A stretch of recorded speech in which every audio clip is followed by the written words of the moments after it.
Long, long before the world began, there was a king. The King of Glory.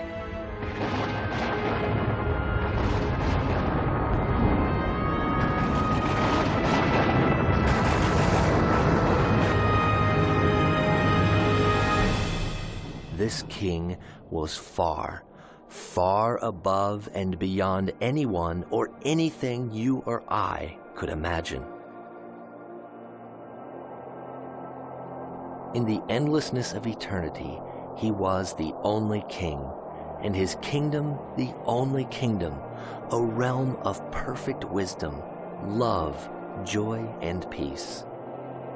The kingdom had no need of sun or stars, for the king himself was its light. While the kingdom was limitless in its size, it was limited in its subjects. Some say the king had no subjects at all.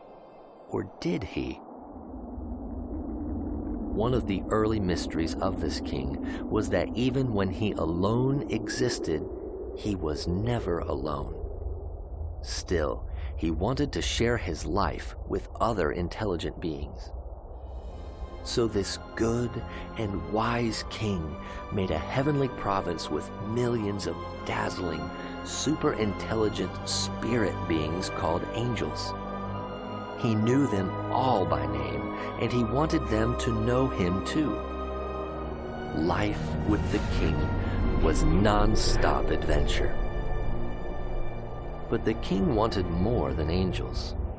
So he created a realm of time, space, and matter, a mind-boggling universe with a sparkling planet that would become home to a community of amazing creatures called humans.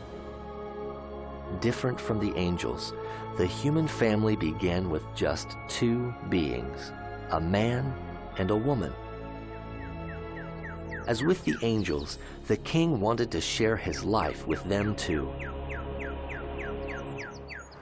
Then, something happened.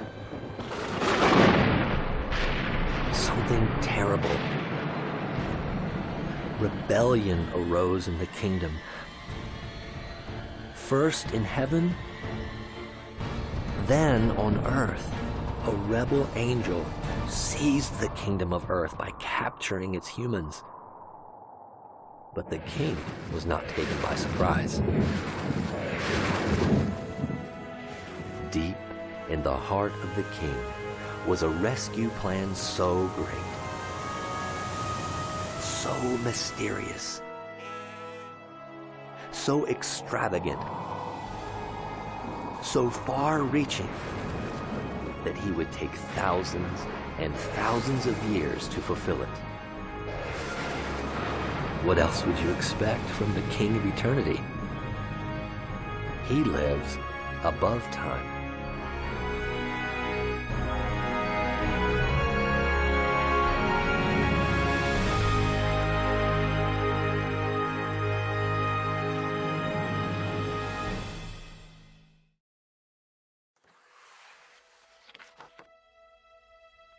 To know the king and his plan, you must know his book. Over more than 15 centuries, the king chose about 40 people to record his story and message. They were called prophets. The king gave them his words, which they wrote on scrolls to be copied, circulated, and kept for future generations. Though most of the prophets never knew each other, their writings tell one consistent story and message. The writings of the prophets are called the Holy Scriptures. Without the Scriptures, we could only guess where we came from, why we are here, and where we are going. To know the correct answers, we need the King's Book.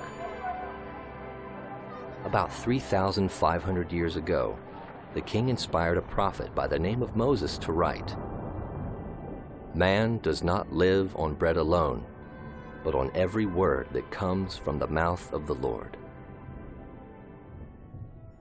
Today, the king's words are collected in one book, the Holy Bible. Holy means pure or set apart from all others. Bible means book or collection of books. The Bible is the world's bestseller and most translated book. Thousands of papyrus and leather scrolls show it to be the best preserved of all ancient texts. The Scriptures have two main parts. The first part is the Old Testament, where the king foretells his plan. The second part is the New Testament, where the king fulfills his plan.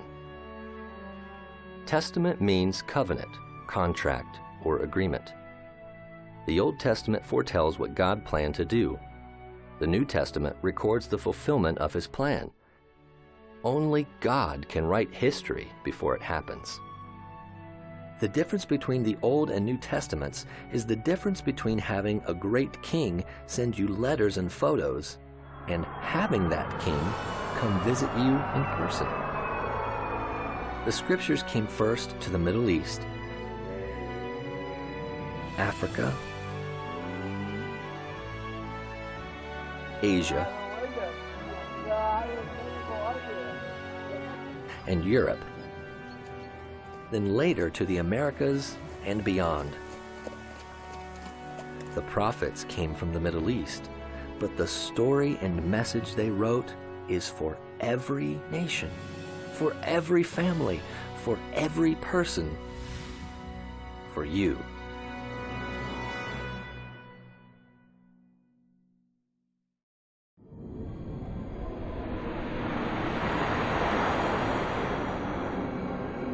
If we could travel back through time and space, back,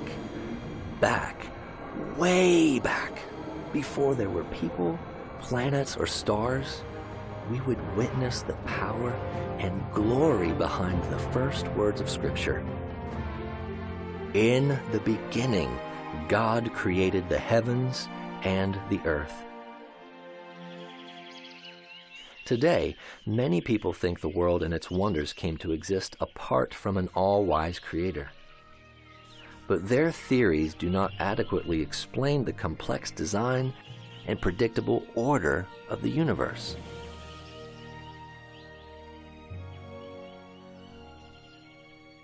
In his book, the king says, "The heavens declare the glory of God. The skies proclaim the work of his hands." Speaking of hands, look at your own. Wiggle your thumbs. Try to hold a book, broom, or hammer without them. Notice the fingernails, joints, and skin. Think of some important things you do with your hands. Who but a master craftsman could design such tools? What kind of wisdom and power would be required to make 1 billion galaxies? Or to create a living cell with its millions of complex parts? Or knit together the cell's microscopic coiled threads with the genetic codes that make you, you. Some 3,000 years ago, a prophet and king named David wrote, "You knit me together in my mother's womb. I praise you because I am fearfully and wonderfully made." Would you like to meet the one who formed you? Would you like to live forever with the maker and master of the galaxies? You can. He has revealed himself. He wants you to know him. He wants your family and community to know him too. He invites you to understand his plan, experience his love, behold his majesty, submit to his rule, and live for his glory. But he will not force you to be his subject. After all, he is not just a king. He is the King of glory. This is his story.